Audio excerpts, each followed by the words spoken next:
Bismillahirrahmanirrahim. Alhamdulillahi rabbil alamin. Allahumma salli ala sayyidina Muhammad wa ala alihi sayyidina Muhammad. Rabbi zidni ilman nafi'an warzuqni fahman. Subhana man yaghani wa ya'rifu makani wa yasma'u kalami wa yarzuqni wa la yansani. Subhanallahi walhamdulillahi wa la ilaha illallah wallahu akbar wa la hawla wa la quwwata illa billahil aliyil azim. Assalamualaikum warahmatullahi wabarakatuh. Kepada channel Ali Akhbar, semoga tetap selalu memberikan yang terbaik untuk saudara-saudara kita dimanapun berada. Dan kami ucapkan ribuan terima kasih kepada teman, sahabat, kaum muslim-muslimat, juga sahabat sebangsa tanah air di channel Ali Akhbar. Terima kasih sudah subscribe, like dan share. Semoga apa yang Anda lakukan menjadi amal ibadah buat kalian, dan terkhusus buat kita semua yang dapat mendengarkan channel Ali Akhbar dalam kisah nyata. Bismillahirrahmanirrahim. Kali ini kisah nyata sekitar pada tahun 1999. Itu terjadi kisah nyata, yaitu yang bernama, insyaallah namanya Pak Syarmin. Pak Syarmin merupakan seorang pengusaha yang sukses di bidang usahanya. Pak Syarmin sebagai pengusaha tentu banyak teman-teman dan sahabat-sahabatnya. Setiap daerah pelosok di Indonesia ada cabang-cabangnya, dan juga dimanapun dia berada, dia selalu tidak tinggal sholat 5 waktu, karena dia seorang muslim yang taat menjalankan perintah agamanya. Pak Syarmin merupakan sosok, di samping seorang pengusaha, juga sosok seorang ayah yang bertanggung jawab, di mana kalau dia pulang di waktu maghrib, anak-anaknya, istrinya tetap sholat berjamaah. Pada suatu saat,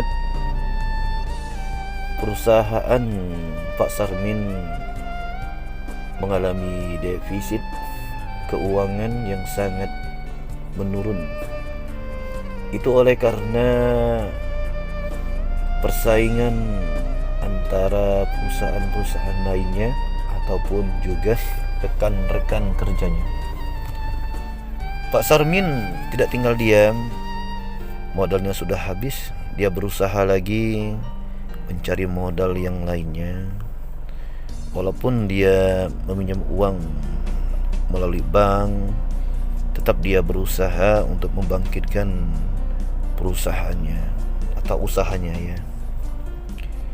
Nah, pada suatu saat ujian yang kedua datang lagi. Uang modalnya itu dipercayakan sama temannya, lalu temannya tanpa dia ketahui, tanpa dia sadari, melakukan permainan curang. Akhirnya Pak Syarmin mengalami kerugian sangat besar lagi.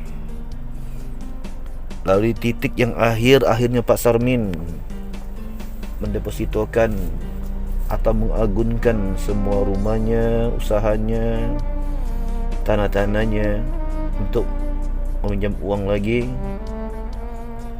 demi untuk usahanya maju ke depannya. Namun sebagai manusia, kita hanya dapat berencana dan mempunyai cita-cita. Namun semua itu kembali pada Yang Maha Kuasa, takdirnya. Akhirnya Pak Syarmin bangkrut lagi, dalam keadaan sama, kejadian tertipu lagi oleh teman-temannya yang lainnya.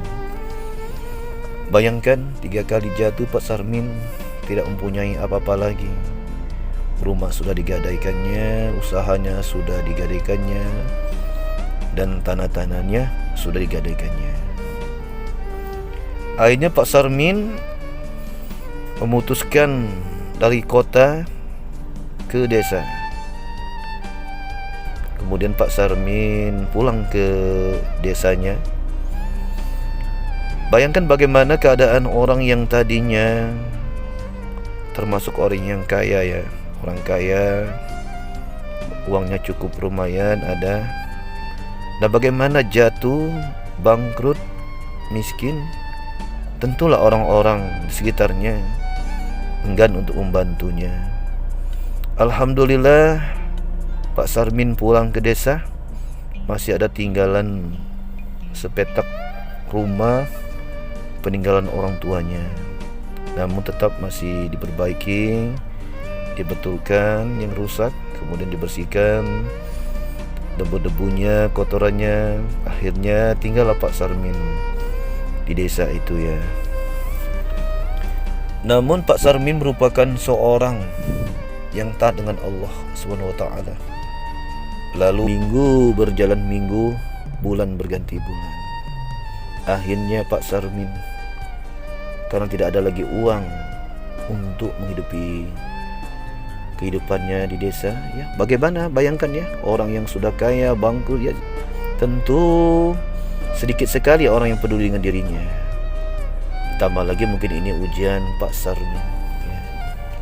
Akhirnya Pak Sarmin bermunajat pada Allah, berpuasa dia Senin dan Kamis, tetap menjalankan perintah Allah, anak-anak dibimbingnya dan istrinya.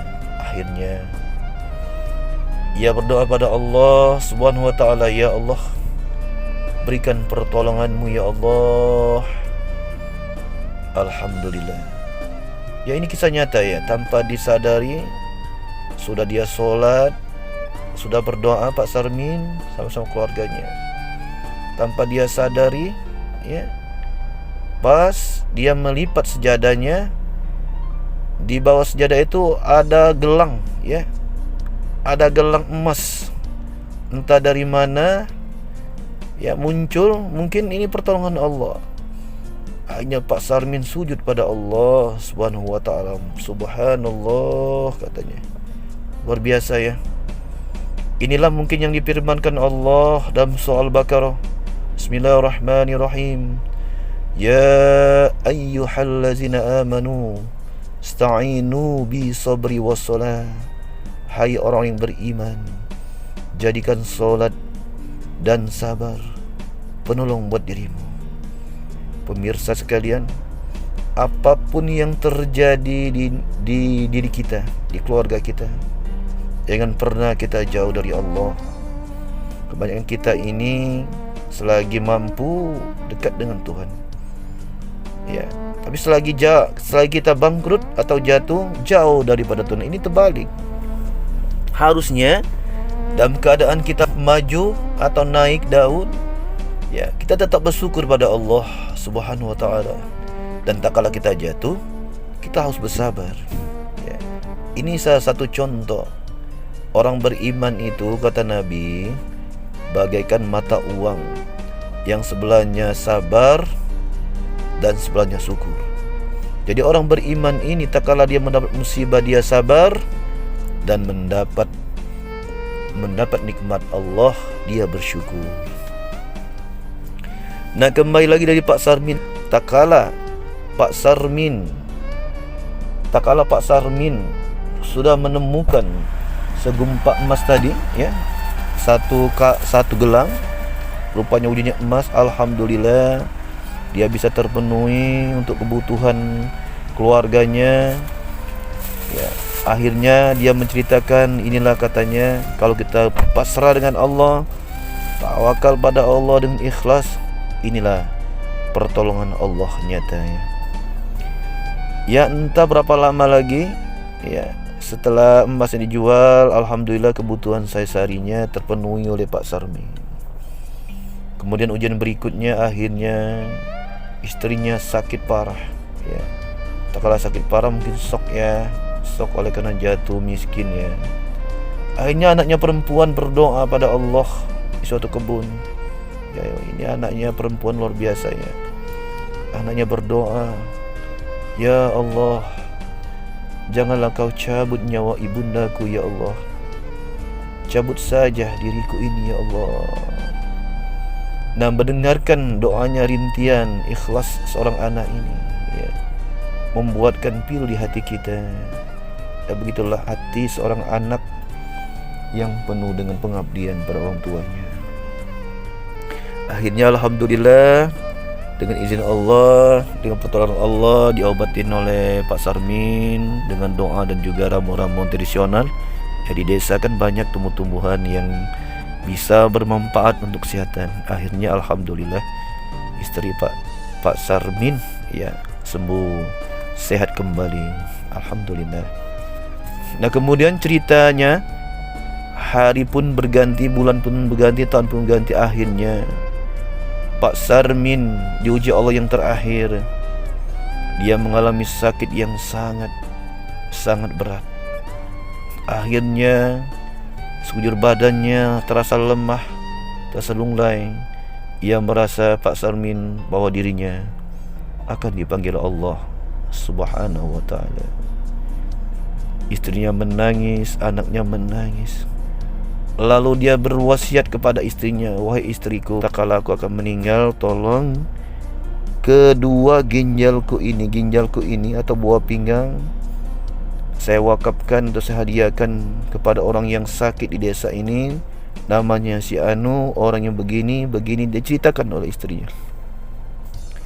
Akhirnya Pak Sarmin menghembuskan nafas yang terakhir dengan ucapan la ilaha illallah Muhammadur Rasulullah. Senyuman yang terakhir tercurahkan di bibir Pak Sarmin. Akhirnya sebelum dia dikuburkan, menemui orang kaya di desa itu. Ada wakaf suami saya, dia berwasiat kepada kami bahwa dia mewakafkan ginjalnya untuk bapak. Sekarang bapak terimalah, bawa suami saya ke rumah sakit, ambillah ginjalnya. Subhanallah, kata bapak itu. Tahu dari mana? Saya juga tidak tahu pak, kata istrinya. Saya juga tidak tahu pak. Yang jelas suami saya ikhlas pak, katanya, mewakafkan, mendonorkan kedua buah pinggangnya untuk bapak. Bapak itu bergeleng-geleng kepala sambil tidak bisa berpikir panjang. Dari mana dia tahu, katanya, orang ini Pak Sarmin bahwa saya sakit pinggang ataupun gejala buah pinggang. Akhirnya tak kala sudah diambil buah pinggangnya Pak Sarmin tadi, akhirnya dibawalah ke pemakaman. Setelah dimandikan, harumlah terasa tubuh Pak Sarmin ini. Subhanallah ya, mungkin kesabaran dia tadi, keikhlasan dan zikir dia tidak putus ya. Nah, kemudian tak sudah di kapan nih, lalu disolatkan Pak Sarmin ya. Orang bertambah aneh, banyak orang menyolatkannya. Lalu dibawalah ke tempat TPU pemakaman umum. Tak kala di tempat pemakaman umum yang luar biasanya lagi ya, begitu sudah dimasukkan yang lahat ya, tanah yang sudah digali lalu tertutup sendiri ya, tanpa ditutup. Ini suatu keajaiban ya. Mungkin keikhlasan dia dalam beriman, menegakkan syariat Allah, mungkin keikhlasan dia menerima qadanya, takdirnya dari Allah. Akhirnya Pak Sarmin dimakamkan dengan haruman yang sangat alami ya. Terasa di sekitarnya bau harum-harum. Ini tanda-tanda orang-orang yang ikhlas beribadah, yang insya Allah akan dimasukkan golongan orang-orang yang beriman dan dimasukkan golongan umat Nabi besar Muhammadin sallallahu alaihi wasallam. Akhirnya Pak Sarmin tak kala di meninggal dunia, entah dari mana orang kaya yang mendapat dari buah ginjalnya, dari wakaf Pak Sarmin, akhirnya bersimpati kepada keluarga Pak Sarmin. Akhirnya anak-anak Pak Sarmin dibimbingnya, disekolahkannya sampai jenjang kuliah ya. Ini kisah nyata yang pernah saya dengar ya. Mungkin melalui cerita ini ada keluarga Pak Sarmin yang masih hidup. Ya alhamdulillah, saya sampaikan mohon maaf sebesar-besarnya kalau kisah orang tua kali ini saya angkat.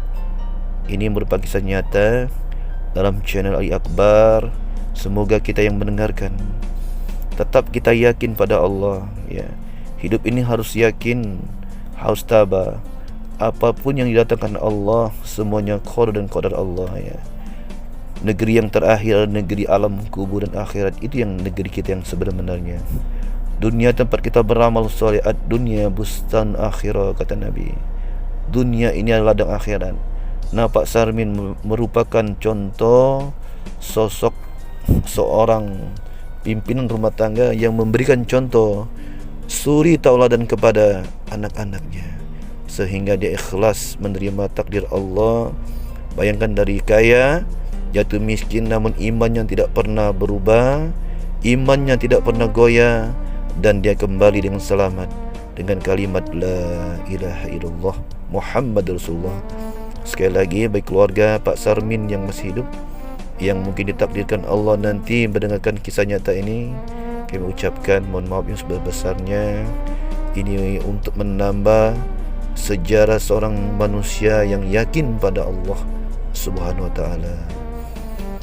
Akhir cerita kami doakan, bismillahirrahmanirrahim. Allahumma firli ummati sayyidina Muhammad. Allahumma arhamna ummata sayyidina Muhammad. Allahumma asturna ummata sayyidina Muhammad. Allahumma jaburna ummata sayyidina Muhammad.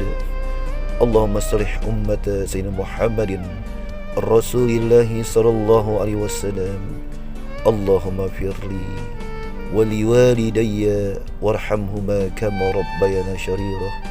Allahumma fir lahum warhamhum wa'afina wa'fanhum. Allahumma la ta'jrimna ajrahum wa la ta'tina ba'dahum wafir lana wa lahum. Rabbana atina fid dunya hasanah wa fil akhirati hasanah wa qina azabannar. Amin amin.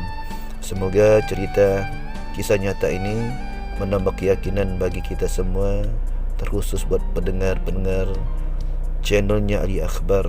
Semoga tetap jaya di dunia dan akhirat, dan semoga pendengar kami ucap terima kasih. Kembali lagi, semoga kita selamat di dunia dan akhirat, dan semoga kita tetap sabar dan syukur. Akhirnya, wabillahi taufiq wal hidayah. Assalamualaikum warahmatullahi wabarakatuh.